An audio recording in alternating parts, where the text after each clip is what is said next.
Assalamualaikum warahmatullahi wabarakatuh. Perkenalkan, nama saya Fidini Nur Hidayah dengan NPM E1J025096 dari Program Studi Agroekoteknologi Fakultas Pertanian Universitas Bengkulu. Yang terhormat dosen pengampu mata kuliah botani Ibu Insinyur Uswatun Nurjana MP dan Ibu Muhimatul Husna SP MSI.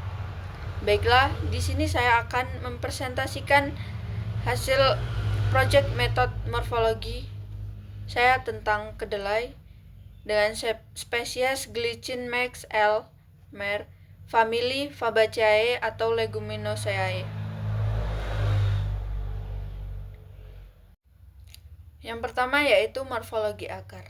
Kedelai atau Glycine Max L. Mer.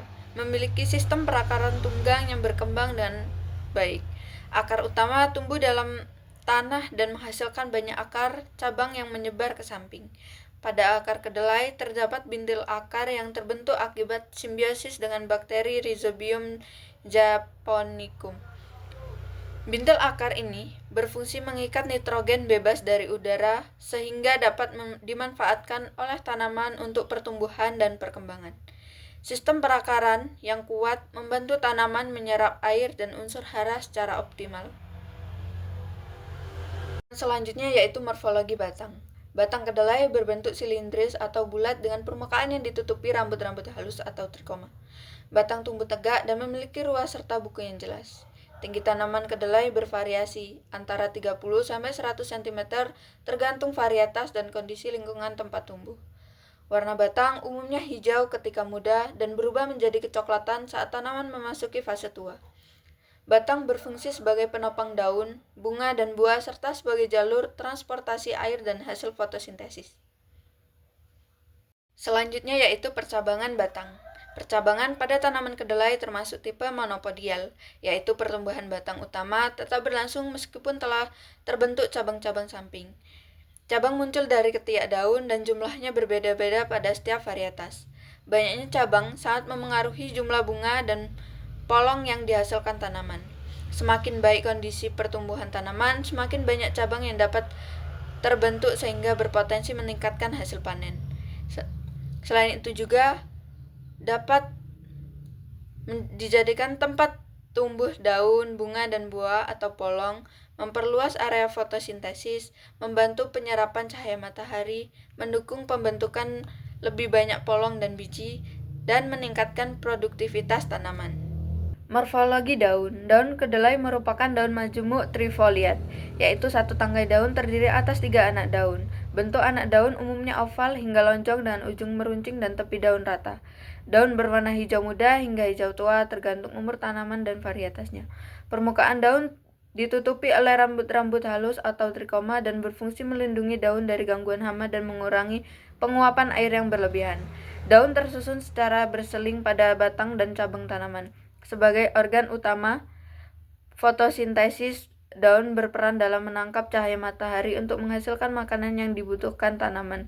Selain itu, daun juga berfungsi dalam proses respirasi dan transpirasi yang penting bagi pertumbuhan dan perkembangan tanaman kedelai. Selanjutnya yaitu morfologi bunga. Bunga kedelai berukuran kecil dan tumbuh pada ketiak daun dalam bentuk kelompok. Warna bunga umumnya putih atau ungu muda tergantung varietasnya. Bunga kedelai termasuk bunga sempurna karena memiliki benang sari dan putih dalam satu bunga.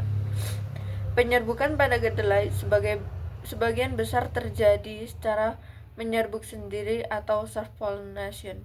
Setelah proses penyerbukan dan pembuahan berlangsung, bunga akan berkembang menjadi buah berbentuk polong. Selanjutnya, morfologi buah. Buah kedelai berupa polong yang memanjang dan tertutup oleh rambut-rambut halus. Panjang polong berkisar antara 3-7 cm tergantung varietas tanaman. Setiap polong biasanya berisi 2-4 biji yang tersusun berderet di dalamnya. Saat masih muda, polong berwarna hijau, kemudian berubah menjadi kuning hingga coklat ketika matang. Buah berfungsi sebagai tempat pembentukan dan perlindungan biji sebelum siap dipanen. Morfologi biji. Biji kedelai berbentuk bulat hingga oval dengan ukuran yang relatif kecil. Warna biji bervariasi, mulai dari kuning, hijau, coklat hingga hitam tergantung varietas. Biji tersusun atas kulit biji, kotiledon, dan embrio. Kotiledon merupakan bagian terbesar yang menyimpan cadangan makanan untuk pertumbuhan kecambah. Biji kedelai mengandung protein, lemak, vitamin, dan mineral yang tinggi sehingga banyak dimanfaatkan sebagai bahan pangan. Selain itu juga sebagai alat perkembangbiakan tanaman, menyimpan cadangan makanan untuk pertumbuhan kecambah, dan menghasilkan tanaman baru saat berkecambah. Selanjutnya, morfologi organa metamorfa dan aksesoria. Organa metamorfa, tanaman kedelai memiliki organ metamorfosis berupa bintil akar atau nodul akar. Bintil akar merupakan modifikasi akar yang terbentuk karena simbiosis dengan bakteri Rhizobium. Organ ini berfungsi menambah nitrogen dari udara sehingga dapat dimanfaatkan untuk tanaman untuk mendukung pertumbuhan dan perkembangan. Organa aksesoris atau aksesoria. Tanaman kedelai memiliki organ aksesoris berupa trikoma atau rambut-rambut halus yang terdapat pada batang, daun, dan polong. Trikoma berfungsi melindungi tanaman dari gangguan hama, mengurangi kehilangan air akibat penguapan yang berlebihan, serta membantu tanaman beradaptasi terhadap kondisi lingkungan. Yang terakhir yaitu manfaat. Kedelai merupakan salah satu tanaman pangan yang memiliki nilai ekonomi dan gizi yang tinggi.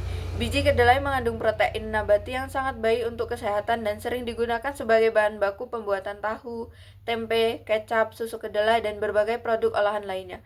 Selain sebagai sumber pangan, kedelai juga berperan dalam meningkatkan kesuburan tanah melalui aktivitas bakteri pengikat nitrogen pada bintil akarnya.